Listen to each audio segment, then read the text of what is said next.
Chapter 3, in which Pooh and Piglet go hunting and nearly catch a Whoozle. What's a Whoozle? The Piglet lived in a very grand house in the middle of a beech tree, and the beech tree was in the middle of the forest, and the Piglet lived in the middle of the house. Next to his house was a piece of broken board which had Trespassers W on it. When Christopher Robin asked the Piglet what it meant, he said it was his grandfather's name and had been in the family for a long time. Christopher Robin said you couldn't be called Trespassers W, and Piglet said, yes, you could.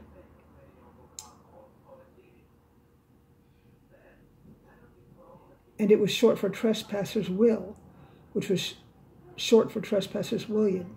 And his grandfather had two names in case he lost one, Trespassers after an uncle and William after Trespassers. I've got two names, said Christopher Robin carelessly.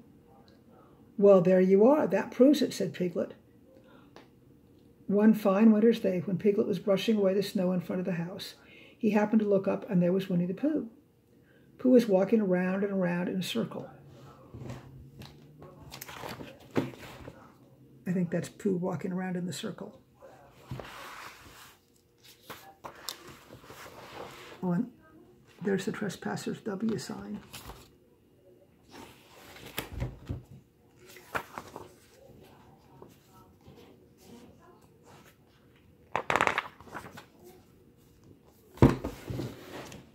Pooh was thinking of something else when Piglet called to him. He just went on walking. Hello, said Piglet. What are you doing? Hunting, said Pooh. Hunting what? Tracking something, said Winnie the Pooh very mysteriously. Tracking what? Said Piglet, coming closer. That's just what I ask myself. I ask myself what? What do you think you'll answer? I shall have to wait until I catch up with it, said Winnie the Pooh. Now look there. He pointed to the ground in front of him. What do you see there? Tracks, said Piglet. Paw marks.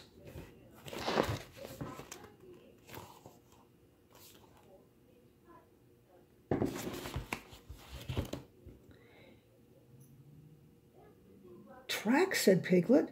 Paw marks. He gave a little squeak of excitement. Oh, Pooh, do you think it's a Whoozle? It may be, said Pooh. Sometimes it is and sometimes it isn't. You never can tell with paw marks. See, there's more of the paw marks going around and around the tree. With these few words, he went on tracking, and Piglet, after watching him for a minute or two, ran after him. Winnie the Pooh had come to a sudden stop and was bending over the tracks in a puzzled sort of way. What's the matter? Asked Piglet. It's a very funny thing, said Bear, but there seem to be two animals now. This whatever it was has been joined by another whatever it is, and the two of them are now proceeding in company. Would you mind coming with me, Piglet, in case they turn out to be hostile animals? Piglet scratched his ear in a nice sort of way and said that he had nothing to do until Friday and would be delighted to come in case it really was a Whoozle. You mean in case it's really two Whoozles, said Winnie the Pooh, and Piglet said that anyhow he had nothing to do until Friday, so off they went together. There was a small spiny of larch trees just here, and it seemed as if the two Whoozles, if that is what they were, had been going around and around this spiny. So round this spiny went Pooh and Piglet after them. Piglet passing the time by telling Pooh what his grandfather Trespassers W had done to remove stiffness after tracking, and how his grandfather Trespassers W had suffered in his later years from shortness of breath, and other matters of interest. And Pooh, wondering what a grandfather was like, and if perhaps this was two grandfathers they were after now, and if so, whether he would be allowed to take one home and keep it, and what Christopher Robin would say, and still the tracks went on in front of them. Suddenly Winnie the Pooh stopped and pointed excitedly in front of him. Look! What? Said Piglet with a jump, and then, to show that he hadn't been frightened, he jumped up and down once or twice in an excited sort of way. The tracks, said Pooh. A third animal has joined them. I wonder what that is.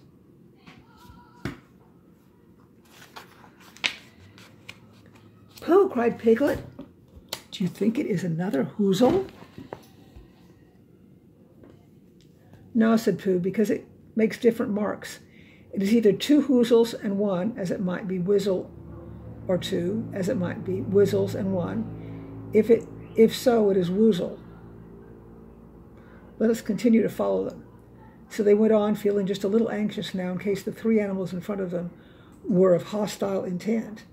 And Piglet wished very much that his grandfather T.W. was there instead of elsewhere. And Pooh thought how nice it would be if they met Christopher Robin suddenly, but quite accidentally, and only because he liked Christopher Robin so much. And then all of a sudden, Winnie the Pooh stopped again and licked the tip of his nose in a cooling manner, for he was feeling more hot and anxious than ever in his life before.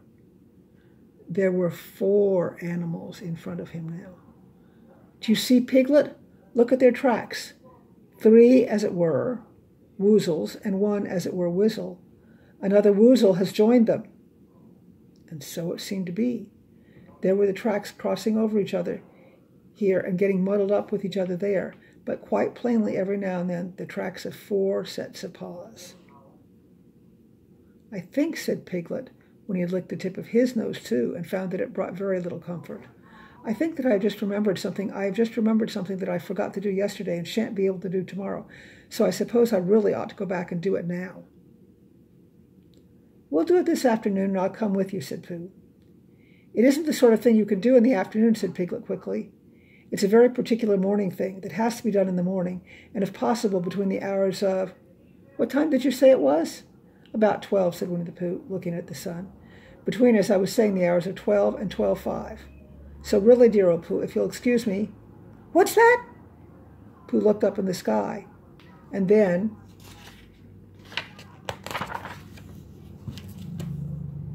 As he heard the whistle again, he looked up into the branches of the big oak tree, and he saw a friend of his. It's Christopher Robin, he said. There's Christopher up there in the tree. And Pooh and Piglet looking up at them. Or maybe that's Piglet leaving. Ah, then, you'll be right. All right, said Piglet. You'll be quite safe with him. Goodbye. And he trotted off home as quickly as he could, very glad to be out of all danger again. Christopher Robin came down slowly. Silly old bear, he said, what are you doing? First you went around this bunny tree twice by yourself. Then Piglet ran after you, and you went around again together. And then you were just going around a 4th time. Wait a moment, said Winnie the Pooh, holding up his paw. He sat down and thought in the most thoughtful way he could think. Then he fitted his paw into one of the tracks. And then he scratched his nose twice and stood up. Yes, said Winnie the Pooh. I see now, said Winnie the Pooh. I have been foolish and deluded, said he, and I am a bear of no brain at all. You're the best bear in all the world, said Christopher Robin soothingly. Am I? Said Pooh hopefully. And he brightened up suddenly. Anyhow, he said, it's nearly luncheon time. So he went home for it. Do you know whose tracks they were following? Oh. If you haven't figured it out, ask your mom and dad. But I think you can really figure that one out.